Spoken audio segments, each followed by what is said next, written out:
नमः श्री वर्धमानाय निर्धूत कलिलात्मने सालोकानां त्रिलोकानां यद्विद्यादर्पणायते।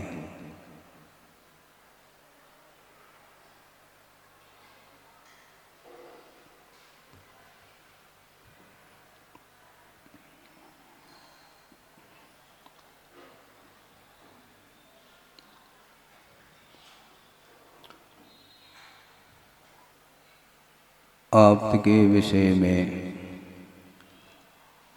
काफ़ी समय से भिन्न भिन्न विशेषणों के साथ व्याख्यान चल रहा है।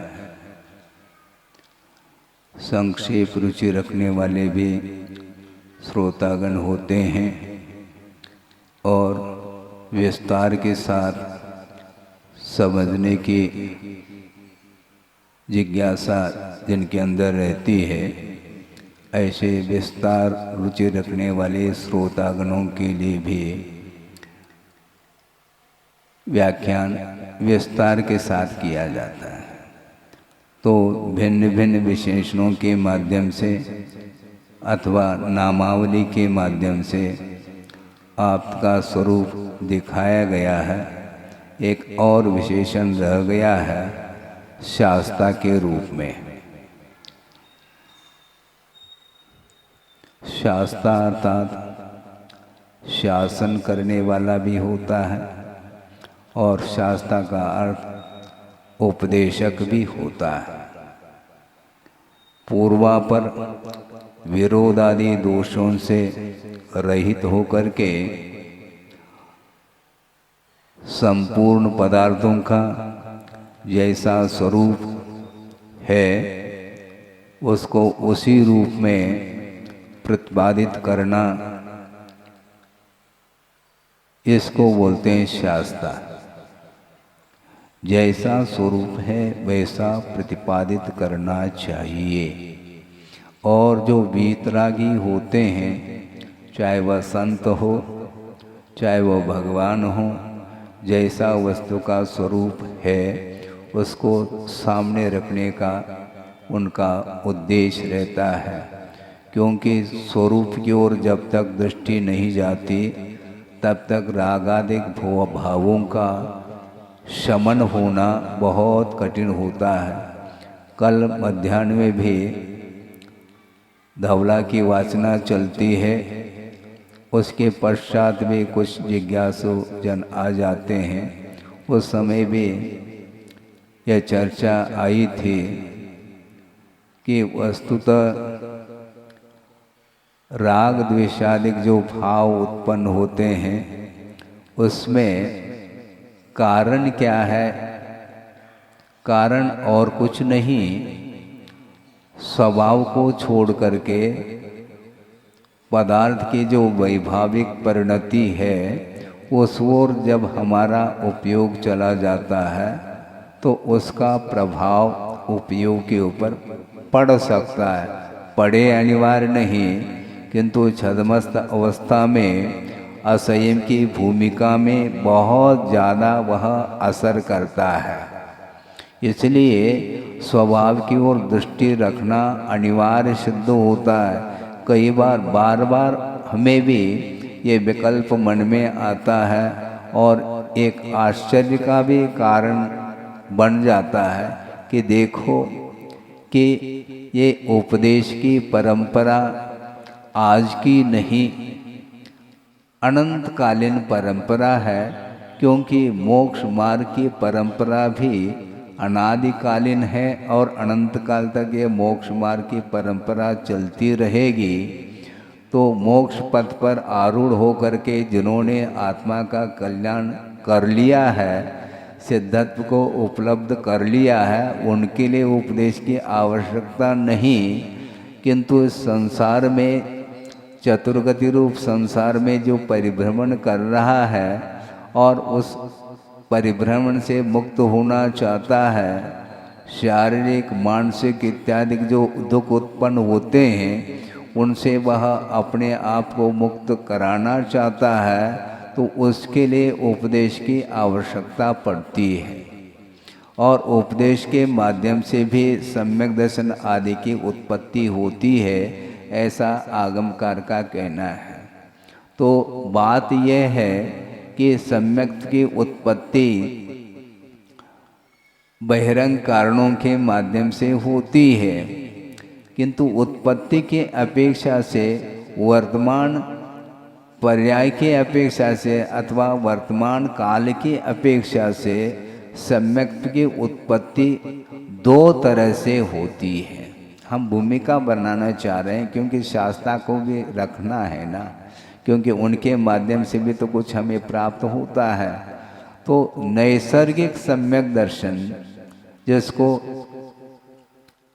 निसर्गज भी बोलते हैं, स्वभाव से उत्पन्न होने वाला, और उपदेश आदि के माध्यम से उत्पन्न होने वाला जो सम्यक दर्शन है वह अधिगमज माना गया है। ये आगम में पढ़ने को अपने को मिलता है। बात यह है कि वर्तमान के अपेक्षा से उपदेश के बिना भी उसको सम्यक की उत्पत्ति हो रही है, किंतु अतीत में निश्चित रूप से किसी न किसी के द्वारा उपदेश उसने सुना है और सुन करके देशना लब्धि उसे प्राप्त हुई है, और वह सम्यक उत्पन्न हो करके फिर बाद में वह छूट गया है। दोबारा यदि सम्यक को प्राप्त करना है तो उस समय वह पुनः उपदेश के माध्यम से भी प्राप्त कर सकता है, और बगैर उपदेश के भी वह निसर्ग सम्यक की उत्पत्ति होती है। सवाल ये है कि बार बार उपदेश के उपरांत भी पुनः उपदेश की आवश्यकता पड़ रही है। बार बार उपदेश की आवश्यकता क्यों? एक बार उपदेश को सुन लिया और मान लो सम्यक भी प्राप्त कर लिया, तो उस सम्यक को सुरक्षित रखने के लिए भी उपदेश प्राप्त होगा ना आपको, क्या नहीं है? मात्र सम्यक की उत्पत्ति के लिए उपदेश दिया गया है, और उत्पन्न सम्यक दर्शन की रक्षा के लिए कोई उपदेश नहीं दिया है, ऐसा थोड़ी है। रक्षा की भी बात कही है, क्योंकि जो गुण उपलब्ध होता है वह गुण किसी न किसी पदार्थ के माध्यम से वह नष्ट भी हो जाता है। जिन साधनों के माध्यम से सम्यक की उत्पत्ति होती है, उन साधनों के माध्यम से कभी भी सम्यक दर्शन नष्ट नहीं हो सकता, किंतु सम्यक दर्शन यदि नष्ट होता है तो सम्यक दर्शन के विपरीत जो तत्व है, जो सम्यक दर्शन के उत्पन्न कराने में बिल्कुल बाधक कारण है, उनके प्रति दृष्टि जब जाती है तो सम्यक दर्शन, प्राप्त सम्यक दर्शन भी वह समाप्त हो जाता है।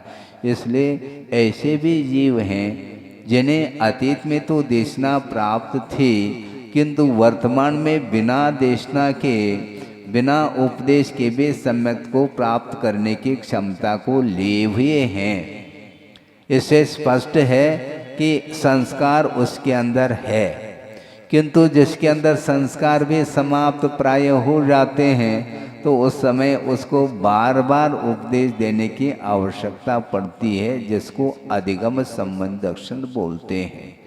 तो इसलिए आश्चर्य होता है कि जब अनंत काल से देशना को सुनता आया है संसारी प्राणी, इसके उपरांत भी उसके आत्मा के ऊपर धर्म का संस्कार नहीं पड़ पा रहा है, तो किसकी शक्ति ज़्यादा मानी जाएगी?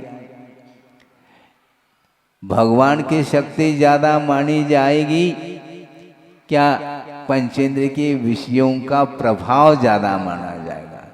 भगवान का प्रभाव ज़्यादा है क्या विषयों का प्रभाव ज़्यादा है? आप तुलना करिए।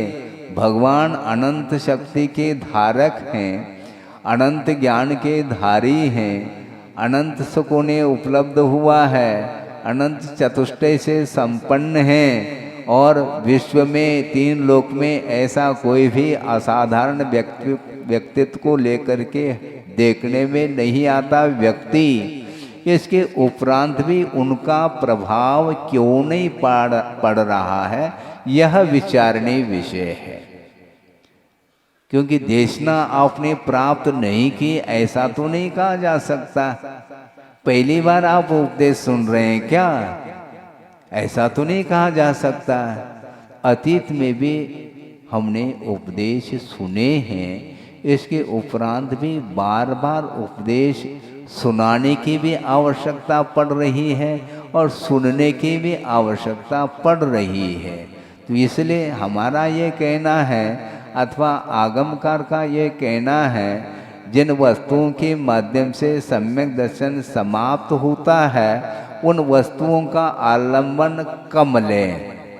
कमले का अर्थ न लें तो ज़्यादा अच्छा है, लेकिन आप लिए बिना आपका जीवन चल नहीं सकता।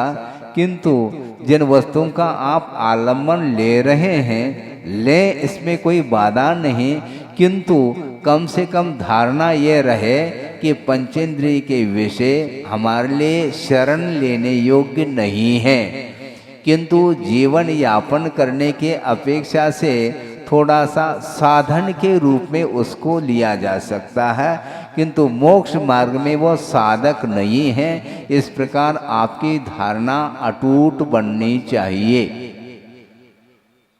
बिल्कुल है, समझने के लिए कोई रुग्ण व्यक्ति है, बीमार है, उसके लिए डॉक्टर अथवा वैद्य लोग बोलते हैं कि ये अमुक अमुक दवाई आपको लेनी चाहिए। ये क्या है? दवाई भोजन नहीं, किंतु स्वस्थ होने के लिए एक साधन सामग्री है। औषधि अथवा दवाई ये खुराक नहीं, ये भोजन नहीं। इसके द्वारा शरीर पुष्ट नहीं होता। शरीर का पोषण जो होता है वह दवाई के द्वारा नहीं, किंतु भोजन के द्वारा। और वह शरीर के लिए अनुकूल, प्रतिकूल नहीं, अनुकूल स्वस्थ बनाने के लिए कारणभूत जो भोजन है, उस भोजन का अनुपात से हम सेवन करेंगे। अनुपात को नहीं बोलना है, हाँ, ये ध्यान, ये भी एक देशना में आवश्यक हो जाता है, क्योंकि अनुपात से ज़्यादा हमारे लिए हानिकारक है। अति सर्वत्र वर्जयेत, एक नीतिकारों ने भी लिखा है, कहीं भी अति ठीक नहीं। हाँ, अति का अर्थ उल्लंघन होता है। न्यून भी नहीं होना चाहिए तो अतिरिक्त भी नहीं होना चाहिए। भोजन करो, अतिरिक्त ना करो। भोजन करो, अनुपात से करो, अपने लिए जितना आवश्यक है उतना कर लें। इसी प्रकार जिनेंद्र भगवान की जो वचन हैं, ये किस रूप में काम में आते हैं? ये भोजन नहीं, सुन रहे कि नहीं आप? हाँ, 50 दिन हो चुके इसलिए बार बार दोहराना पड़ता है। हाँ, काल तो समाप्त हो रहा है, कौन सा? चातुर्मास का, लेकिन साथ साथ जीवन का भी काल समाप्त हो रहा है। ये ध्यान रखो, ऐसा नहीं केवल चातुर्मास का ही काल जो है समाप्त होने को है और हम जो है हमारा जीवन काल जैसा है वैसा है, ऐसा नहीं।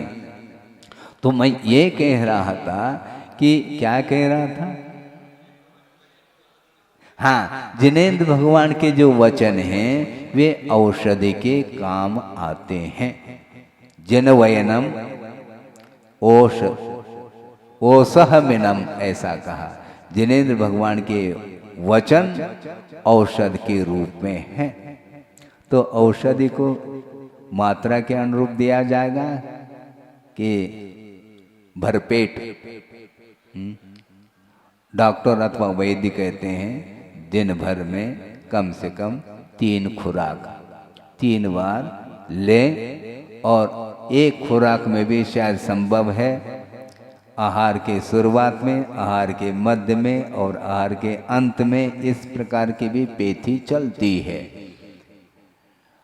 और यह दवाई किसके साथ लेना और अनुपात क्या है, इसको भी ध्यान में रखा जाता है। रोग हो सकता है कई व्यक्तियों के लिए एक ही प्रकार का रोग हुआ हो, तब भी औषधि का विकल्प भिन्न भिन्न होता है। कोई दूध के साथ, किसी को घी के साथ, किसी को चाशनी के साथ, किसी को जल के साथ लेने के लिए कहा जाता है। और ऋतुमान के हिसाब से भी उसका सेवन होता है। ये सारा ये ज्ञान होना चाहिए। तो देशना के माध्यम से हमें जानकारी पर्याप्त हो चुकी है अतीत काल की अपेक्षा से। इसके उपरांत भी पुनः पुनः उपदेश की जो आवश्यकता पड़ रही है उसको लेकर के हमें बार बार विस्मय होता है। ऐसे भी जीव हैं जिनके लिए थोड़ा सा उपदेश मिले अथवा अतीत का उपदेश भी उनके लिए काम में आता है। किसी को जाति स्मरण के माध्यम से भी सम्यक की उत्पत्ति होती हुई देखने में आती है, और किसी को वेदना के अनुभव के द्वारा भी, और किसी को जिनबिंब दर्शन के माध्यम से भी, और किसी को देशना के माध्यम से भी। तो ये भिन्न भिन्न जो है सम्यक की उत्पत्ति में बहिरंग कारण के रूप में स्वीकार किया है। इसलिए हमें देशना को सुनना ये हमारे लिए अनिष्टकारक है ऐसा नहीं कह रहा हूँ, सुने, किंतु सुनते हुए ग्रहण करने का भी पुरुषार्थ करना चाहिए। बल्कि हमारा ये कहना है अथवा आचार्यों का ये कहना है कि समझने के उपरांत, सुनने के उपरांत अब ग्रहण करने के लिए ज़्यादा पुरुषार्थ की आवश्यकता नहीं पड़नी चाहिए। क्योंकि जब बात स्पष्ट हो गई, अब स्वीकार करने में फिर आगे पीछे क्यों होता है संसारी प्राणी? उसमें कोई डाउट है क्या? उसमें कोई शंका है क्या? जब निशंकित अंग आपको प्राप्त हो गया है, सम्यक की उत्पत्ति हो गई, तो अब वो सम्यक दर्शन के अनुरूप आचरण करने के लिए पुनः आगे पीछे क्यों होता है? क्योंकि श्रद्धान अलग वस्तु, श्रद्धान होने के उपरांत तदनुरूप अपने जीवन को परिवर्तित करने के लिए पुरुषार्थ इसलिए करना पड़ता है क्योंकि प्रत्येक जीव के लिए विषयों को छोड़ने के लिए जब कहा जाता है उस समय उसको पसीना आता है। श्रद्धान करते समय फिर भी श्रद्धान हो जाता है, श्रद्धान में भी काफ़ी श्रम होता है, उसमें भी बहुत बड़ा पुरुषार्थ करना पड़ता है। इसके उपरांत भी पुरुषार्थ करने के उपरांत जो उपलब्ध सम्यक दर्शन है उसके अनुरूप अपने आचरण को बनाने में भी उसको बहुत कठिनाई होती है, जबकि नहीं होना चाहिए। जब श्रद्धानी ही हो गया, जब ये है ही है, जब हे पदार्थ है उसके प्रति आकर्षण कम क्यों नहीं हो रहा है? हाँ? हे पदार्थ के प्रति आकर्षण कम क्यों नहीं होता? मिथ्या दृष्टि का आकर्षण तो बना ही रहता है, किंतु मिथ्या दृष्टि की वृत्ति और सम्यक दृष्टि की वृत्ति में अंतर नहीं होना चाहिए क्या? अंतर होता है और होना चाहिए। उसके बिना आगे विकास संभव नहीं, क्योंकि विषय कहते ही पता नहीं ऐसी कौन सी परिणति बनती है उपयोग की कि वह निरंतर उपासना करता हुआ भी, धर्म की उपासना करता हुआ भी एकाध क्षण के लिए भी यदि मान लो विषय सामग्री देखने को मिलती है तो उसको छोड़ने में पुनः कठिनाई होती है। उस समय उसकी परीक्षा है। अस्वादो विनिवृत्ति स्वहे पवित्ति जान चारितम, ये कहा गया है। जम किंचित चिंतन तो निरीवित्ति, ये कहा गया है। तो जिस समय विषय अपने सामने उपस्थित होते हैं उस समय निरीवित्ति भाव क्यों नहीं होता? महाराज ये तो कठिनाई है, क्योंकि जब यहाँ पर बैठते हैं तो नो कर्म सामने नहीं है, भोजन सामग्री सामने नहीं है, इसलिए उपयोग अपने आप में लग जाता है। किंतु भोजन सामग्री याद आ जाए तब भी और देखने में आ जाए तब भी आहार संज्ञा की उदीरना होती है, आगम में कहा है। वहां पर जाने के उपरांत निरीह वित्ति हवे जहा साहू, ये पंक्ति उस समय आ जाए तो वह पंक्ति सार्थक सिद्ध हो सकती है। ये पुरुषार्थ है इसमें। आहार लेने का निषेध नहीं, किंतु आहार किस लिए लिया जा रहा है, क्यों लिया जा रहा है, आहार लेने की आवश्यकता क्यों पड़ रही है, हम इसके माध्यम से क्या प्राप्त करना चाहते हैं, ये सारा सारा विषय उसको उस समय भी वह रहता है और रहना चाहिए। नहीं है तो बार बार उपदेश देने के उपरांत भी उसकी वृत्ति विषयों की ओर जो बार बार उपयोग जा रहा है वह लौट नहीं पा रहा है, जबकि लौटना चाहिए। नहीं लौट रहा है महाराज, पुरुषार्थ करिएगा आप। ऐसा नहीं एक दिन पुरुषार्थ करके दूसरे दिन आप पुनः आंख मेज करके बैठो। नहीं, जब कभी भी पंचेंद्र के विषय सामने आते हैं तो उस समय आपका उपयोग डाइवर्शन लेना चाहिए, उपयोग स्वयं का, दूसरे का नहीं। लेकिन जाने डाइवर्शन ले नहीं पाता महाराज, ये तो कठिनाई है, कठिन साधना है।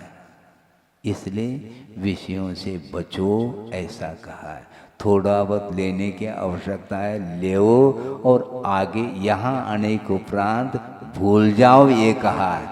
क्योंकि जब तक हम नहीं भूलेंगे तब तक वह संज्ञाएं समाप्त नहीं होती और उन संज्ञाओं के माध्यम से ही सम्यक दर्शन भी मलिन होता चला जाता है। हाँ, सम्यक दर्शन उत्पन्न हो गया, आप अपन निश्चिंत हो गए। ऐसे निश्चिंत नहीं हो सकते हैं आप। सम्यक दर्शन को सुरक्षित रखने के लिए उसको निरंतर निर्मल बनाने की आवश्यकता है। और सम्यक दर्शन निर्मल किससे होता है? जिस प्रकार मटमेला कोई पानी है पात्र में रखा गया, वह पीने योग्य नहीं है, तो पीने के योग्य वह पानी कब हो सकता है? जब उसमें कुछ निर्मली डालते हैं। निर्मली का अर्थ उसको निर्मल बना देता है। ऐसे कोई पदार्थ डालते हैं जिसके माध्यम से सारा सारा मैल वह कहाँ पर बैठ जाता है? तल में बैठ जाता है। फिर वह धीरे से उसमें से दूसरे पात्र के माध्यम से पानी को दूसरे पात्र में निकाल देते हैं, तो वह पीने योग्य हो जाता है। तो उसी प्रकार सम्यक दर्शन जो है ना, कभी निर्मल होता है, कभी समल होता है, कभी पुनः निर्मल होता है, कभी पुनः समल होता है। कम से कम ये ध्यान में तो आना चाहिए कि सम्यक दर्शन मलिन हो रहा है कि निर्मल हो रहा है। यह भी आपका उपयोग का विषय नहीं बनेगा, फिर हम उपदेश नहीं दे पाएंगे, ऐसा आचार्यों का कहना है। क्योंकि आपको भी चलना है। चलने के लिए मान लो लड़का छोटा है, बालक, वह सहारा चाहता है पिताजी की उंगली का अथवा अपने बड़े भैया की उंगली का, तो ठीक है, उंगली पकड़ो, हमारी उंगली पकड़ो और चलो। लेकिन कब तक उंगली पकड़ोगे? हाँ? कब तक सहारा लेओगे? आत्मा का सहारा कब लेओगे? दूसरे का सहारा लेना हानिकारक नहीं, क्योंकि सच्चे देवगुरु शास्त्र का आलम्बन लेना हमारे लिए वरदान सिद्ध होता है। किंतु बार बार आचार्य जागृत करा रहे हैं कि आलम्बन लेते चले जाओ, किंतु सम्यक दर्शन को मिटाने योग्य जो साधन सामग्री कभी भी उपस्थित हो जाती है, उस समय तुम्हारा उपयोग उस ओर नहीं जाना चाहिए। मान लो ग्रहण करने की अपेक्षा से, आवश्यकता की अपेक्षा से उपयोग उस ओर जाता है तो हमें हानि नहीं है, क्योंकि उपयोग जो गया है उस समय भी अपने पास शास्त्र विद्यमान है। हाँ, आगम विद्यमान है, आगम के अनुरूप ही वह वृत्ति जो भी विषय हैं ग्रहण करने की अपेक्षा से वह कर लेता है, किंतु ध्यान हमेशा जाना चाहिए, क्योंकि विषयों के ग्रहण करते समय यदि सावधानी नहीं बरतेंगे तो निश्चित रूप से वह उपलब्ध सम्यक दर्शन मलिन हो सकता है। क्योंकि सारे सारे अंगों का पालन उस समय भी करना है हमें, क्योंकि भिन्न भिन्न साधन जब उपस्थित होते हैं उस समय हमारे अंग क्या कर रहे हैं, हमारा अंग उधर जा रहा है, हमारा सम्यक दर्शन का अंग क्या काम कर रहा है, हम जो उठा रहे हैं, हमारे लिए जो इष्ट है उसको हम उठा रहे हैं। ये कौन सा है? ये अंग है शरीर का हाथ। इस हाथ के माध्यम से उस सामग्री को उठाते समय हमारा सम्यक दर्शन रूप जो अंग है वह किमात्मक है, उसमें क्या परिणति हो रही है उस समय उपयोग जाना चाहिए, अन्य समय नहीं। अन्य समय तो अपने आप आपका उपयोग अपने आप में रह सकता है, उस समय रहे। क्यों? कुछ नया विषय तो नहीं मिल रहा, थोड़ा थोड़ा मिल रहा है महाराज। क्या हो रहा है हमें बताओ। सम्यक दर्शन के 8 अंगों की चर्चा आगम में तो है, लेकिन वह आत्मसात हो जाए अंग, तब वह आपका सम्यक दर्शन रूप अंगी सुरक्षित रह सकता है। अंग अंगी भाव, शरीर में 8 अंग हैं, उनमें से एक अंग यदि मान लो शरीर से पृथक हो जाए तो शरीर कोई वस्तु है ही नहीं। उसी प्रकार सम्यक दर्शन आपके पास पुरुषार्थ के द्वारा उपलब्ध हुआ है और उसको सुरक्षित रखने के लिए हमेशा आपको अलर्ट रहना चाहिए। नो कर्म उपस्थित नहीं है तब भी आपको सावधान रखना चाहिए, मन को केंद्रित करना चाहिए, विषयों से हटाना चाहिए, तब कहीं जा कर के वह सम्यक दर्शन वह निर्मल हो सकता है। तो भूमिका हमने ये बनाई है, भूमिका क्या लगभग 15 मिनट आधा घंटा हो चुका है, पौने 9 से प्रारंभ हुआ था, लेकिन धीरे धीरे वही विषय प्रकारांतर से दिया जा रहा है, फिर भी समझ में नहीं आता।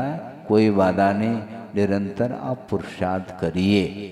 हाँ, आप नोट्स भी करते हैं, बार बार चिंतन भी करते हैं, मनन भी करते हैं। जो चिंतन मनन करने के उपरांत जो चिंतित विषय है उसको आत्मसात करिए, उसको जीवन में लाने का पुरुषार्थ करिए, तब आपका उपलब्ध जो भी गुण हैं उन गुणों की रक्षा हो सकती है। इसलिए निसर्गज सम्यक दर्शन अधिगमज सम्यक दर्शन की अपेक्षा से बहुत महत्व रखता है। एक बार भी उपदेश नहीं दिया और हो गया। आपको याद आ रहा है? आपको नहीं आएगा, क्योंकि उपयोग उस ओर हो तो, किंतु आप वक्ता होते तो आपको याद आ जाता है, क्योंकि चिंतन अपने आप बनता चला जाता है। चिंतन नहीं भी किया है तो प्रसंग के अनुरूप विषय सामने आता चला जा रहा है, और आता है क्या आ रहा है हम बता रहे हैं। निसर्ग सम्यक दर्शन को लेकर के हम चर्चा कर रहे थे। अब देखो, अनादि काल से जिसका जीवन निगोद पर्याय में ही रहा है, वहाँ पर उपदेश देने वाला भी नहीं और उपदेश को ग्रहण करने की भी कोई कैपेसिटी सामर्थ्य है ही नहीं, क्योंकि वह एक इंद्रिय है, पूर्णतः इंद्रियों का विकास भी नहीं हुआ और मन तो है ही नहीं। किंतु 923 जो वहाँ से जीव निकले हैं और यहाँ पर किसके यहाँ उत्पन्न हुए हैं? चक्रवर्ती के वो पुत्र बने हैं।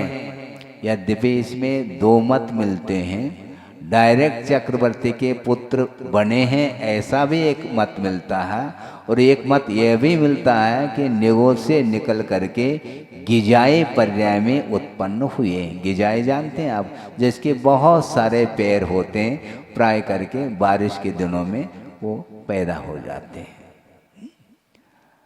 और 923 के 23 वो गिजाए के रूप में उत्पन्न हुए हैं। उसके बाद वे सीधा जा कर के चक्रवर्ती के पुत्र बने हैं। और उन्होंने कौन सा पुरुषार्थ किया होगा जो चक्रवर्ती के पुत्र बने हैं? कोई पुरुषार्थ नहीं, किंतु अबुद्धि पूर्वक उसका विकास हुआ है।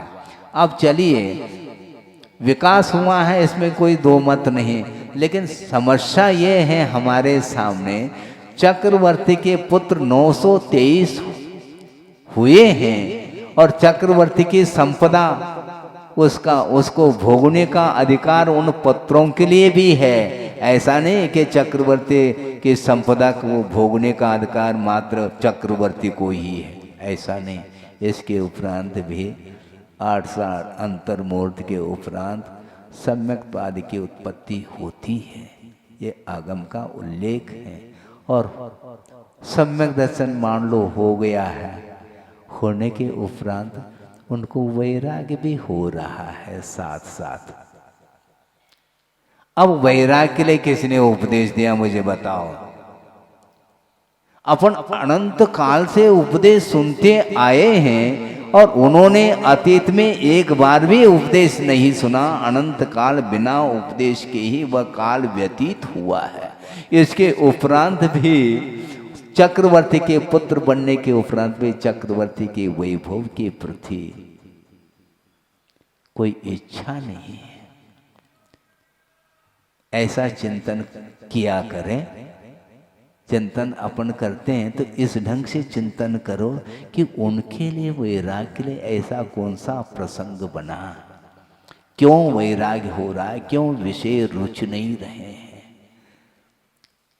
कोई कमी पड़ रही है क्या?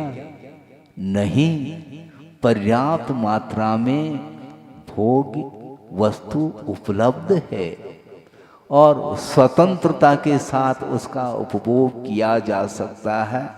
और चक्रवर्ती आदि उसके लिए समर्थक हैं, तो कोई भी पुरुषार्थ ना करो, अर्थ पुरुषार्थ की कोई आवश्यकता है नहीं है। निश्चिंत हो करके इस महल में रहो और मन चाहे अपनी इच्छा के अनुरूप उसका उपभोग करो, इस प्रकार वो कह रहे हैं।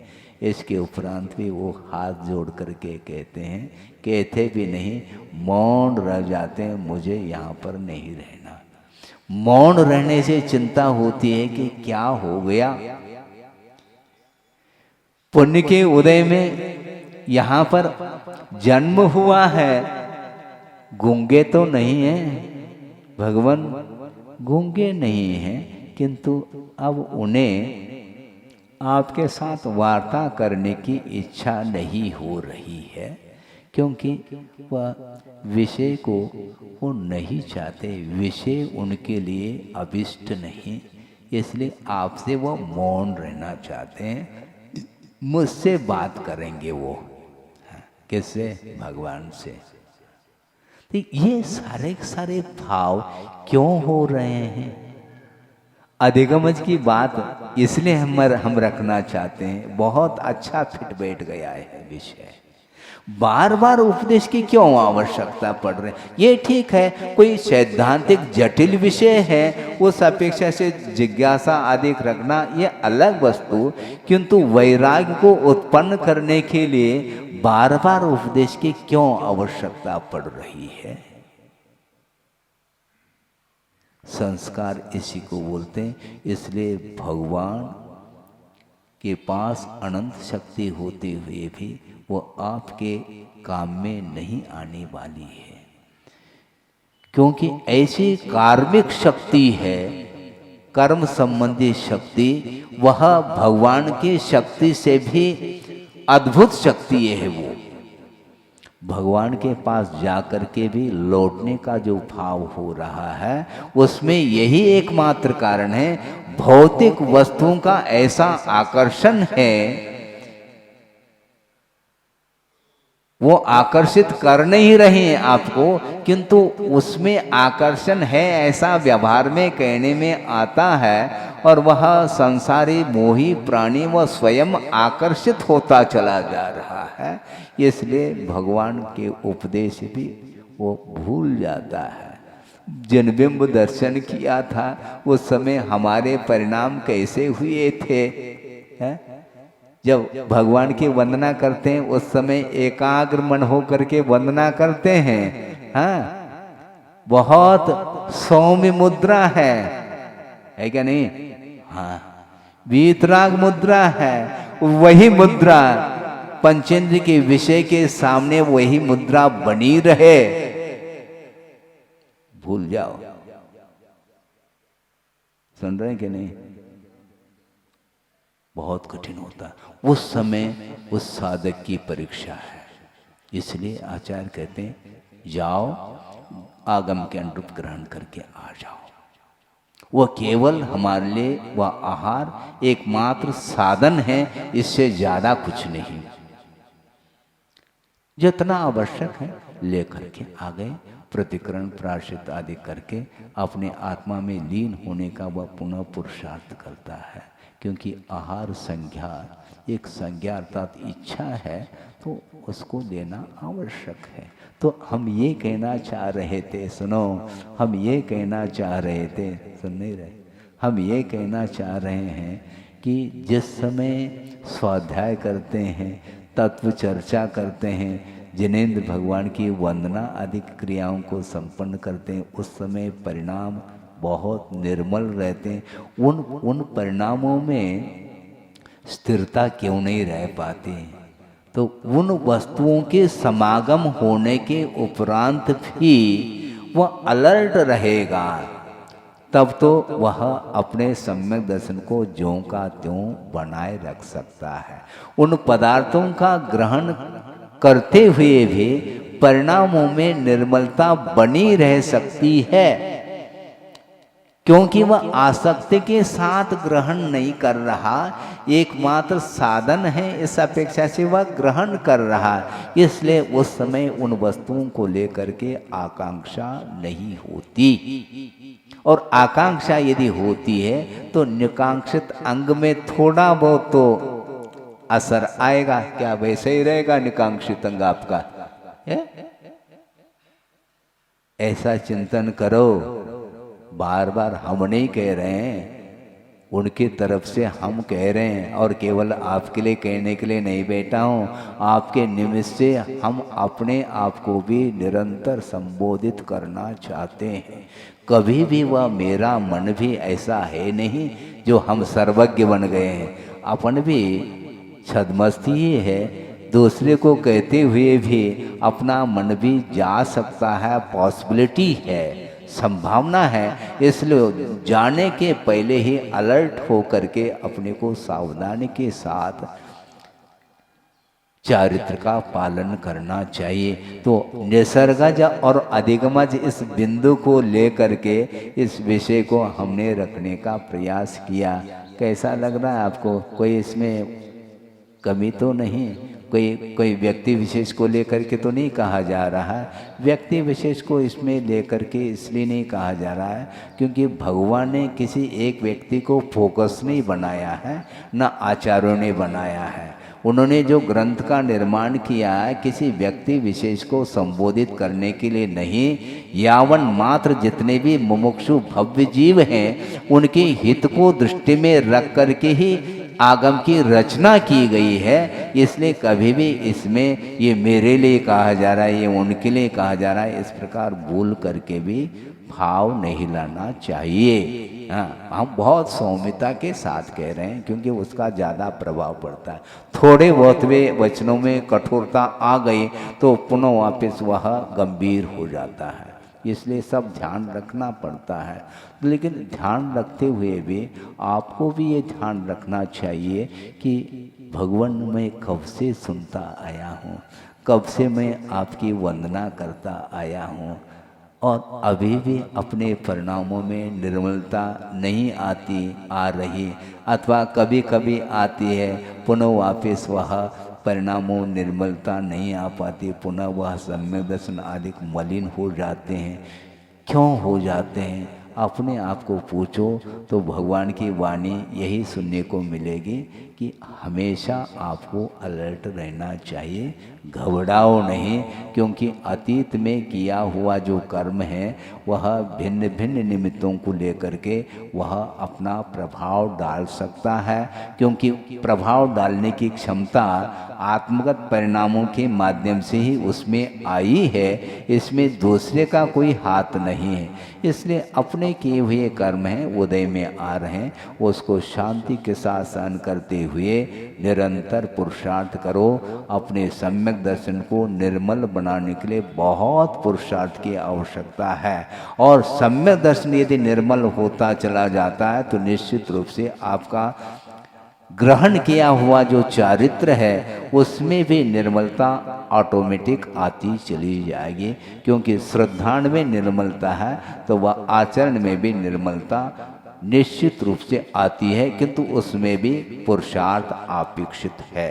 तो इस प्रकार पूर्वापर विरोध आदि दोषों के परिहार के साथ अखिल पदार्थानाम संपूर्ण पदार्थों का यथावत जो स्वरूप है उसका उपदेश देने वाले जो होते हैं वे शास्ता कहलाते हैं, ऐसा यह अंतिम विशेषण दिया गया है।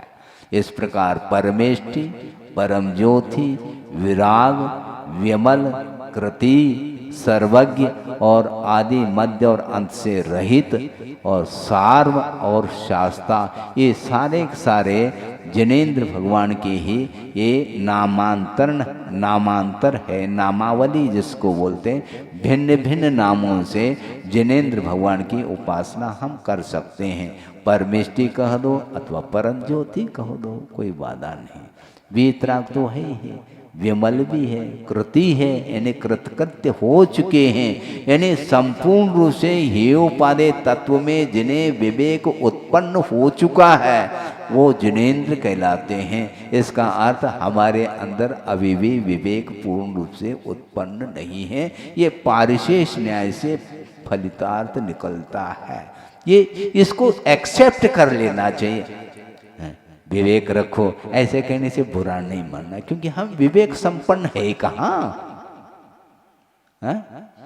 थोड़ा बहुत तो विवेक रखा करो। मान लो गुरु महाराज ने ऐसा कहा, मान लो इसी टोन से वो कहते हैं, इसलिए मैं कह रहा हूँ थोड़ा विवेक रखा करो, सावधान रहें। तो ऐसा मान लो कह दिया, हाँ महाराज गलती तो हमारी है, क्योंकि हम प्रमाद कर रहे हैं और आप अलर्ट हमें करा रहे हैं, आप जगा रहे हैं, हम सोते चले जा रहे हैं, गलती तो हमारी है। इस प्रकार आपको समर्पण भाव के साथ उन वचनों का आदर करते हुए स्वीकार करेंगे तो निश्चित रूप से दोषों से हम ऊपर उठ सकते हैं। इसलिए 9:30 बज गया है, अब आगे का विषय कल देखेंगे। इतना ही मैं समझता हूँ कि सारे विशेषणों को ध्यान से पढ़ते हुए, सुनते हुए और शक्ति के अनुरूप उसको अपने जीवन में लाने का पुरुषार्थ करते हैं तो निश्चित रूप से वह अवसर भी आएगा जिस अवसर पर हम अपने आप को जिनेंद्र के रूप में पाएंगे। अहिंसा परमो धर्म की जय।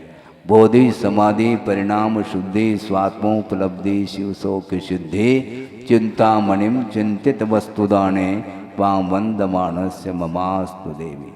परम पूज्य आचार्य गुरुवर श्री विद्यासागर जी मुनि महाराज की